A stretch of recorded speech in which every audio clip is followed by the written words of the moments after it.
Joining us in our studio today is Kretzschmar, a former soloist with the New York City Ballet. Claire, thanks so much for joining us. Hi, thank you for having me. I feel like I need to sit a little extra straight sitting next to you here on the couch to get my posture going, since you are an amazing ballet artist, and you actually were in the New York City Ballet for about 12 years, right? Before you just recently retired. Yes. So tell me a little bit about your dance journey. Yeah, so I grew up dancing in my home, a lot of times with my sister, and we grew very fond of the Nutcracker and just lots of classical music. My parents always played classical music growing up. And my teachers and parents really nurtured the gift of dance for me as I grew older. Eventually, teachers and my parents guided me to New York City, where I went to the School of American Ballet, which is the school that feeds into New York City Ballet if you get chosen.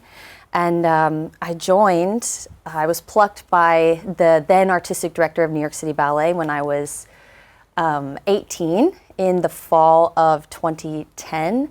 And I started at the lowest rank as an apprentice, moved on to become a quarter ballet dancer, which is the rank where you do all the group dances and sometimes some featured roles. And then in 2018, I was promoted to soloist dancer, which is the second highest rank, and you do more featured parts. And I got to dance so many different roles and styles, which is the awesome thing about New York City Ballet is it's rooted in this classical technique of ballet, but then there are also these jazzier, more modern numbers that you get to do as well.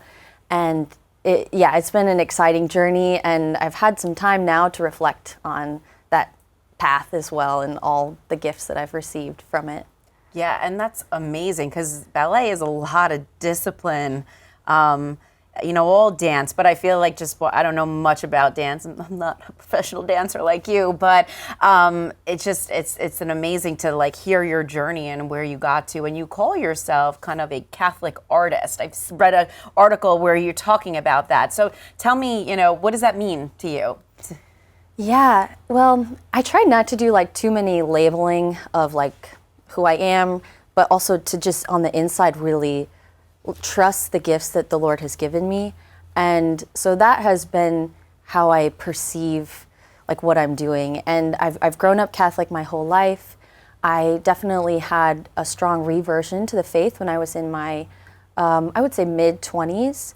And then I started praying the rosary, started going to daily mass more, and that started to inform my dancing. And so those two things, being Catholic and being in New York City Ballet and being a ballet dancer, more and more they started to just mesh. And I love being Catholic. I need that source of life and inspiration.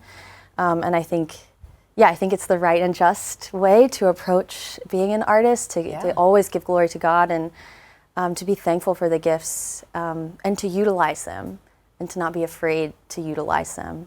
Well, God has given you wonderful gifts, and dance is very spiritual. So now you're kind of on your next part of your journey. I was reading up the art house to be yes. in New York City. Talk about that, and you do a lot of choreography as well, right? Tell us what you're doing now. Yeah, so now I'm basically a freelance artist, and I do a little bit of choreography. I teach some. I like to speak to younger dancers and to encourage them along their path.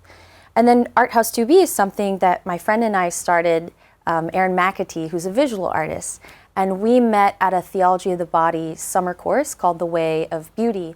And when the pandemic hit, the arts were just crushed. Yeah. And everything stopped, especially live performances for me, shut down completely. And that's when Art House 2B really formed. And Erin received a request from a priest to do something to support artists. And then Erin asked me to host an event. And we are, one of our key events is called the Mass for Artists. We have a mass, and then we have an art gallery installation after the mass that people can roam around. Then we have a little live performance. And we've continued to do that for the past, it's going on 3 full years.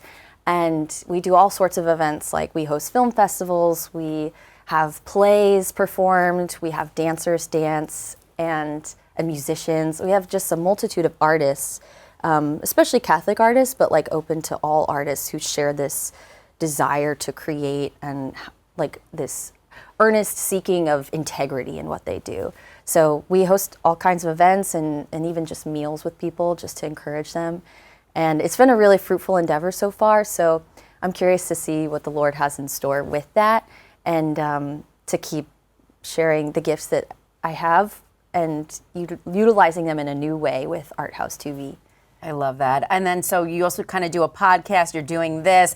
Tell everybody kind of where they can, learn more about you, find out the events that you're doing, listen to your podcast, give us kind of a little bit of a rundown of. Yeah, great. Yeah, I do co-host a podcast at New York City Ballet called The Rosin Box, and it's under the headline City Ballet, the podcast. And we talk about all things related to dance, and especially New York City Ballet. And then I am somewhat present on social media. I'm like, you can find me at CKRETZ92 at Instagram, or our Art House 2B account is just Art House and then the number 2 and then the letter B. And we put out information there, and we do try to engage with all people who reach out to us because we're really excited about that endeavor as well. Yeah, it sounds awesome. Well, you're doing great things. We really appreciate you being here in the studio with us. Claire Kretzschmar, thank you so much for joining us.